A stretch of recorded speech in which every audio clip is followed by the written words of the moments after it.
নমস্কার প্রিয় শ্রোতা বন্ধুরা। এখন শুনছেন তিয়াশার গল্পের বৈঠক থেকে গল্প পাঠ। আজকে আমি নারায়ণ গঙ্গোপাধ্যায়ের লেখা খাঁড়া মশাই গল্পটি পাঠ করে শোনাচ্ছি। শুরু করছি আজকের গল্প খাঁড়া মশাই। বংশীবদন খাঁড়ার ছেলে হংসবদন, যার ডাক নাম চিচিঙ্গে, সে ভ্যাঁ ভ্যাঁ করে কাঁদতে কাঁদতে বাড়ি এলো। ছোলা গুড়ের ব্যবসায়ী বংশীবদন তখন নাকের নিচে চশমা নামিয়ে 232 মণ গুড়ের হিসেব করছিলেন। বিরক্ত হয়ে বললেন, কে হয়েছে রে চিচিঙ্গে? অমন করে শিয়ালের বাচ্চার মতন কাঁদছিস কেন? হ্যাঁ, শিয়ালের বাচ্চা নিশ্চয়ই ভ্যাঁ ভ্যাঁ করে কাঁদে না, কিন্তু বংশীবদন ওসব গ্রাহ্য করেন না। আর কি, কে, এগুলোকে তিনি ক্যা বলেন। চিচিঙ্গে বললে, হেডমাস্টার আমায় ক্লাসে তুলে দেয়নি বাবা। ক্যা বললি? হেডমাস্টার আমাকে। ঠাঁই করে বংশীবদন একটা চর বসিয়ে দিলে চিচিঙ্গের গালে। বললেন, পাঁটার বাচ্চা কোথাকার! হেডমাস্টার তোর গুরুজন না? বিদ্যের গুরু, বাপের চেয়েও বড়। কেন, মাস্টার মশাই, হেড স্যার এইসব বলতে পারিস নি? তুলে দেয়নি নয়, তুলে দেননি, মনে থাকবে। চর খেয়ে চিচিঙ্গের কান্না বন্ধ হয়ে গিয়েছিল। গোঁজ হয়ে ঘাড় নেড়ে সে জানালো, মনে থাকবে। বংশীবদন বললেন, কিন্তু ক্যা হয়েছে, কেন দেননি ওপর ক্লাসে তুলে? হ্যাঁ, আমি অঙ্কে আর ভূগোলে পাশ করতে পারিনি বাবা। সবাই বলছে তুই প্রেসিডেন্টের ছেলে হয়ে। বংশীবদন রেগে আগুন হয়ে গেলেন। আমার বাপের নামে স্কুল, আমি জমি দিয়েছি, বাড়ি করে দিয়েছি, আর আমার ছেলেকে ফেল করানো? আচ্ছা, তুই ভেতরে যা, আমি দেখছি। চিচিঙ্গে ভেতরে চলে গেলে বংশীবদন তক্ষুনি একটা চিঠি লিখলেন হেডমাস্টার শ্রীনাথ আচার্যকে। লিখলেন, মহাশয়, অবিলম্বে আমার সঙ্গে দেখা করিবেন, আর চিচিঙ্গের ক্লাসের একখানা ভূগোল আর একখানা অঙ্কের প্রশ্নপত্র সঙ্গে লইয়া আসিবেন। হেডমাস্টার আচার্য মশাই তখন কেবল প্রমোশন দিয়ে খুব ক্লান্ত হয়ে নিজের ঘরে বসে হুঁকোয় একটা টান দিয়েছেন। এমন সময় বংশীবদনের লোক ভূষণ মণ্ডল চিঠিটা এনে হাজির করল। বললে, বাবু এক্ষুনি যেতে বলেছেন। যাচ্ছি। তটস্থ হয়ে হেডমাস্টার বললেন, তুমি এগো, আমি আসছি। ভূষণ চলে গেল। তামাক খাওয়া মাথায় রইল। হুঁকো নামিয়ে হেডমাস্টার ডাকলেন, ও হে বিমল। বিমল বাবু স্কুলের জুনিয়র টিচার। কিন্তু ছেলে মানুষ হলে কি হয়, যেমন বুদ্ধিমান তেমনি চটপটে। খুব ভালো পড়ান, সব কাজেই হেডমাস্টার তাঁর পরামর্শ নেন। বিমলবাবু আসতেই হেডমাস্টার বললেন, দেখো কাণ্ড, খাড়ামশাই ডেকে পাঠিয়েছেন। তখনই তোমায় বললুম, প্রেসিডেন্টের ছেলে, দিয়ে দিই প্রমোশন। কি হবে ঝামেলা করে বলো তো? কিন্তু তোমার কথায় ওকে আটকে দিলুম। এখন। বিমলবাবু বললেন, স্যার, স্কুলের একটা নিয়ম তো আছে।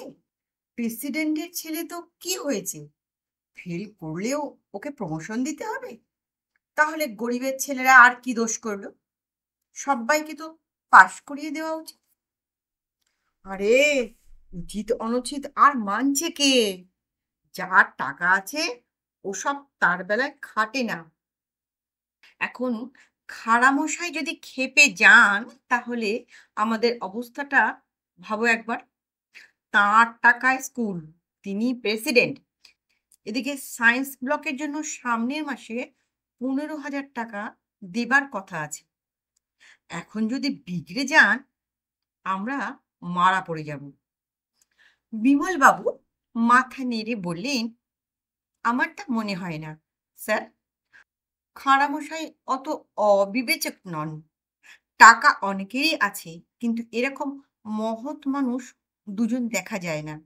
স্কুল করেছেন, হেলথ সেন্টার খুলিয়েছেন, 2 মাইল রাস্তা করেছেন নিজের খরচে, গ্রামের লোকের জন্য 3টে টিউবওয়েল করে দিয়েছেন।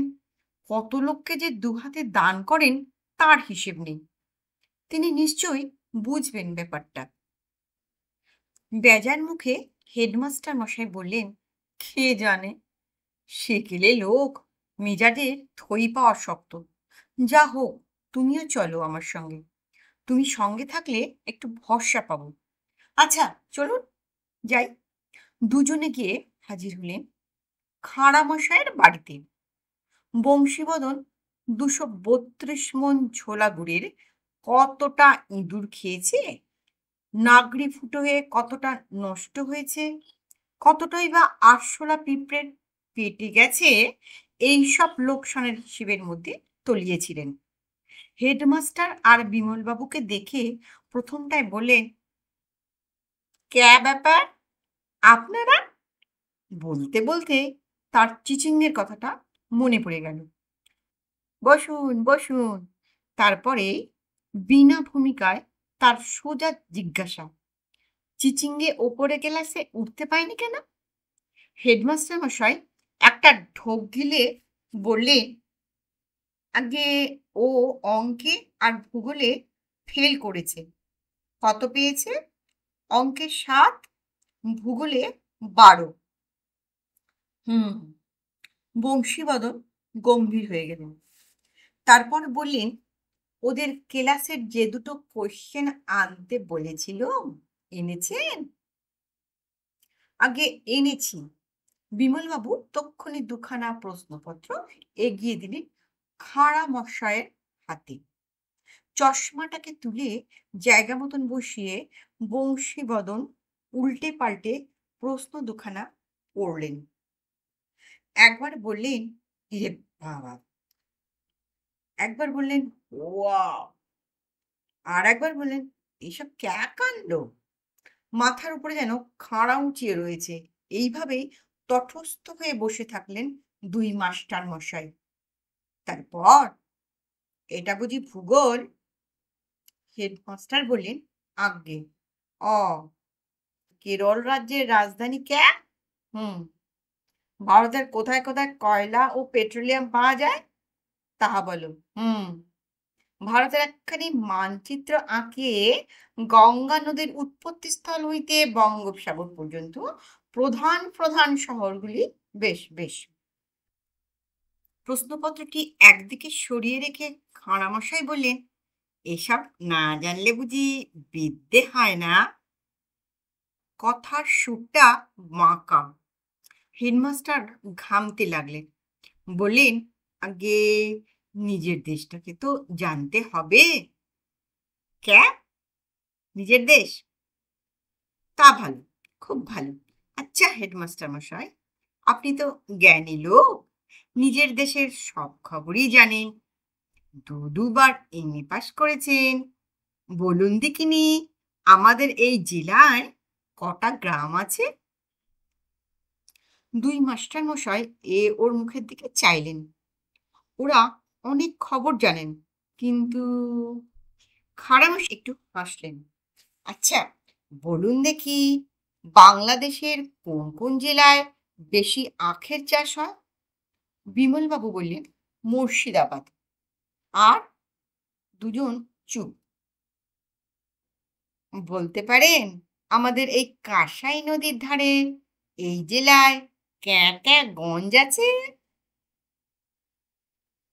3 নম্বর খাড়ার ঘা। বিদ্যের জাহাজ 2 মাস্টার মশাই সে বোবা বনে গেলেন। মিটমিট করে হাসলেন খাঁড়ামশাই। আপনারা 2 জাহাবাজ পণ্ডিত হয়ে নিজের বাংলাদেশ, নিজের জেলার এইটুকু খবর বলতে পারলেন না, আর চিচিঙ্গে কেরলের রাজধানী কিংবা কোথায় কয়লা আর পেট্রোল পাওয়া যায় লিখতে পারলো না বলেই সে ফেল করে যাবে? আচ্ছা, এবার অঙ্কে আসুন। এই যে, আতঙ্কে হেডমাস্টার মশাইয়ের দম আটকে এলো। এরপরে যদি কড়াকিয়া, বুড়িকিয়া, মনকষা কিংবা শুভঙ্করের ফাঁকি নিয়ে পড়েন, তাহলে আর দেখতে হবে না। হাত জোর করে বললেন, ঠিক আছে, আমি এক্ষুনি গিয়ে হংসবদনকে প্রমোশন দিয়ে দিচ্ছি। মানে আমাদেরই ভুল হয়ে গিয়েছিল। প্রমোশন দেবেন? বংশীবদনের কপাল কুঁচকে গেল। কেবল চিচিঙ্গিকেই?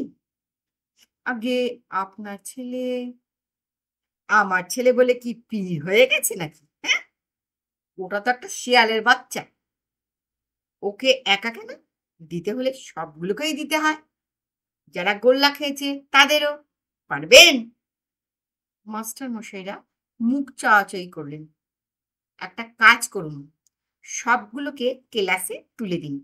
যারা পাশ করেছে একেবারে ডবল প্রমোশন দিয়ে দিন তাদের। বাপরে, কি বিদ্যে! যারা গঙ্গা নদীর উৎপত্তি থেকে গঙ্গাসাগর পর্যন্ত ছবি এঁকে দেখাতে পারে, সব শহরগঞ্জের খবর দিতে পারে, তারা কি সামান্য লোক? হ্যাঁ, খুব খুব করে একবার কাশলেন হেডমাস্টার। আগে বোর্ডের নিয়ম মেনে তো আমাদের পড়াতে হয়। এসব করতে গেলে স্কুল তুলে দেবে। খাঁড়ামশাই বললেন, দিক তুলে। যে শিক্ষে দেশ গায়ের খবরটুকুও জানায় না, তা থাকলেই কি আর গেলেই কি? তাহলে তাই করুন। যারা ফেল হয়েছে সব পাস। যারা পেট্রোল আর কয়লার খবর দিয়েছে তাদের ডবল প্রমোশন। যান। মামলা মিটিয়ে দিলেন বংশীবদন। তারপর খাতা খুলে আবার 232 মণ ছোলা গুড়ের হিসেব মেলাতে বসে গেলেন। ভ্যাবাচাকা খেয়ে দুই মাস্টার মশাই কিছুক্ষণ হাঁ করে চেয়ে রইলেন তাঁর দিকে। তারপর বিমল বাবু আস্তে আস্তে ডাকলেন, খাঁড়ামশাই, খাঁড়ামশাই। অন্যমনস্কভাবে বংশীবদন বলেন, আবার কে হলো? আমি একটা কথা বলবো? নিশ্চয় নিশ্চয়। মই বেয়ে উঠবার সময় লোকে ওপরে তাকায় না নিচের দিকে? নিচে তাকাবে কেন? ওপরেই তাকায়। আর ওপরে উঠে কাছের জিনিস দেখে না দূরের জিনিস? ওপরে উঠলে দূরেই তো চোখ যায়। কিন্তু এই কথা বলছি, বিদ্যে হলো সেই মই। ওপরে যত উঠবে তত দেশ বিদেশের খবর জানবে সে। জানবে কোথায় গঙ্গার উৎপত্তি, কোথায় কেরোসিন, পেট্রোল, কেরালের রাজধানী কি। বংশীবদন হাসলেন, বুঝেছি আপনার কথাটা। কিন্তু মইটা যে মাটির ওপর, মানে দেশ গাঁ, সে মাটিটাকে কে চেনাবে? খাঁড়ামশাই, শিক্ষা তো কেবল স্কুলের জিনিস নয়। তার অর্ধেক ঘরে হয়, অর্ধেক স্কুলে। আপনি জ্ঞানী লোক, এত বড় ব্যবসায়ী, আপনার ছেলেকে কি আপনি শেখাবেন না আমাদের থানায় কটা গ্রাম, কাঁসাইয়ের ধারে কি কি গঞ্জ? আপনি কি তাকে চেনাবেন না চারদিকের কোন গাছের কি নাম, কোনটা কি ফুল, কোন পোকাটা কোন জাতের? আপনারা শেখাবেন ঘরের খবর, আর আমরা বাইরের। অভিভাবক যদি তার কাজ না করেন, আমরা কতটুকু করতে পারি বলুন? এই ঘরের শিক্ষাটা আমরা পাইনি বলেই তো আপনার কথার জবাব দিতে পারিনি। আপনারা এইসব শিখিয়ে পড়িয়ে দিন, আমরা সারা দুনিয়াকে চিনিয়ে দিই। আপনি তো গুড়ের ব্যবসা করেন, আপনার ছেলেও কি জানে বাংলাদেশের কোথায় কোথায় আখের চাষ হয়? একটু চুপ করে থেকে হা হা করে হেসে উঠলেন খাঁড়ামশাই। ঠিক বলেছেন, এ তো আমাদেরই কাজ। আপনারা মই দিয়ে তুলবেন ওপরে, আমরা ভালো করে নিচের মাটিটাকে চিনিয়ে দেব। আমারই ভুল হয়েছে। আজ থেকে আমি চিচিঙ্গিকে নিয়ে পড়ব। ফেল করিয়েছেন, বেশ করেছেন। কেরলের রাজধানীর খবর দিতে না পারলে আরো ৭ বার ফেল করিয়ে দেবেন। তারপর দেখি আমি ওই হতচ্ছাড়াকে নিয়ে কি করতে পারি। বলেই চিৎকার। ওরে ভূষণ, শিগগির মাস্টারমশাইদের জন্য ভালো করে জল খাবার নিয়ে আয়। ওরা অনেক খেটে খুঁটে এসেছেন বলে নিজেই ব্যতিব্যস্ত হয়ে উঠে গেলেন ভেতরে। হেডমাস্টারের ঘাম দিয়ে জ্বর ছাড়ল। বাঁচালে বিমল, যা ঝামেলায় ফেলে দিয়েছিলেন খাঁড়ামশাই। উফ! বিমলবাবু আস্তে আস্তে মাথা নাড়লেন। না স্যার, উনি আমাদেরও চোখ খুলে দিয়েছেন। আজ বুঝতে পারছি এতগুলো ডিগ্রি পেয়েও নিজের দেশকে আমরা কিছুই চিনিনি। সব আমাদের নতুন করে ভাবতে হবে। নমস্কার। গল্পটা কেমন লাগলো? গল্পটা ভালো লাগলে অবশ্যই একটা লাইক করতে ভুলবেন না। আর আমার গল্পের চ্যানেলের নতুন শ্রোতা হলে অবশ্যই সাবস্ক্রাইব করতে ভুলবেন না। হ্যাঁ, অবশ্যই গল্পটা কেমন লাগলো কমেন্ট বক্সে লিখে জানাবেন।